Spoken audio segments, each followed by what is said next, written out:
So, but I don't want to come in.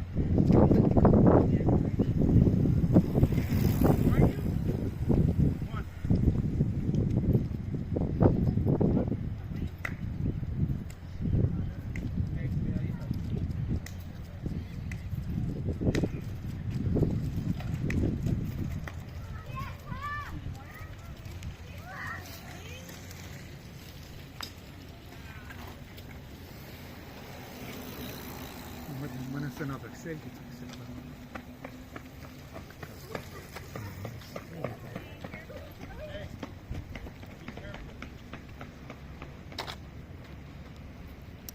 Tartu Nõid räägib siin, et see siin on kuulus Alcatraz tõesti jah, aga et Alcatraz tähendus ei ole mõistetud niimoodi, et see on üks koht, kus inimesi vangis hoiti kunagi või et ta on mingisugune enesetapu või enese lõpetamise, hävitamise sümbol.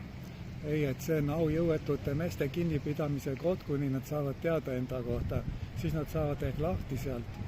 Niimoodi nad kunagi aru said sellest, et kui nad Alcatrazis on kinni, siis äkki toob miski neid sealt välja, kui nad pöörduvad tagasi õigele teele, ausale teele, aujõuetute meeste kinnihoidmise koht. Et kui au kaob ära ja ei jõua enam aus olla, siis muututakse kurjategijaks, aga mitte tõeliseks veel, sest tegemist on ju aujõuetusega esialgu, mitte negatiivse auga. Seetõttu see sümbol tähendab ikkagi palju, et paljud, kes läksid valele teele, ehk ei ole läinud veel valele teele, vaid nad on sassis omadega. Seetõttu Alcatraz aidaku neidki kõiki, kes on sassis omadega. Paljud mõtlevad, nad on halval teel, neil pole jõudu õigesti teha.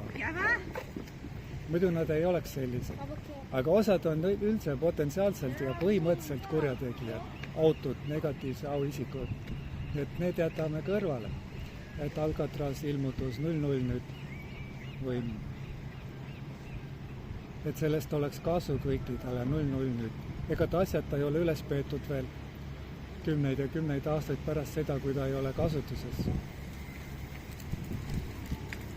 Et osad asjad on sümboolsed ja osad on müstilise ja siis veel nõidusliku tähendusega, sellepärast nad püsivad, on need maakohad linnades või midagi niisugust. Aga ka isikud osad püsivad alles selle tõttu, et nad on sümboolsed ainult. Isegi olemas neid ei ole, nad ikka liiguvad tänavatel. Et Alcatraz on mingi selline asi, mis ammu on läinud, aga liikumatuna püsib kohal vaatamise jaoks ja mõistmise jaoks, kuni saadakse aru ja siis ta läheb ära ja siis tehakse sinna midagi muud sinna peale. Ega ta lõpmatult niimoodi ei jää. Ja Tartu Nõia jutt siin San Franciscost.